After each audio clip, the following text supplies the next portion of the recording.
399 mingdan sho'rpa yurtlarimizda mana shunaqa muz holatda bo'ladi. Buni qaranglar. Xo'p. Sindirdik, muzlab turgan sho'rpa yurtimizni ishlaydimi yo'qmi endi? Mana sho'rpa yurt biza kecha muzlatishga qo'yganik xolodilnikda muzlab chiqdi. Udar funksiyalari hamma narsasi bor. Udar bor. Mana bu 3 xil rejimi bor. Patron blokirovka qilsa bo'ladi. Mana 5 shotchni bemalol suvlarga tiqib ham ishlatsangiz bo'ladi. Batareykasi 48 voltda ikkita turibdi. Mana shu nabor 399 ming so'm. Endi bitta ishlatamiz sizlar bilan.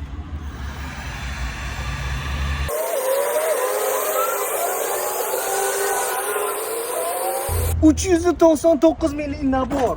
Bir kun muzda turdi. Ishlaydimi yo'qmi? Oxiri eritdik, ko'chaga qo'ydik. Plus kesmasa bo'lmadi, video vaqti cho'zilib ketdi. O'sha uchun qaranglar.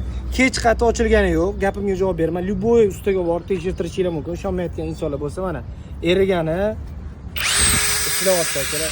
Ochganimiz ham yo'q, hech narsa qilganimiz yo'q. Borni boricha gapiramiz.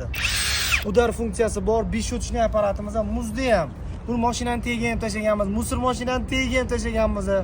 Tepadan otganmiz ham, sindirganmiz ham. Xullas bu butun chiqqan sho'rpa yurtlarimizda mana shu.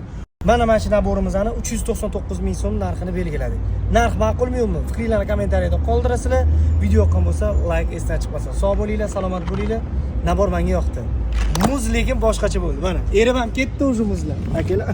Mana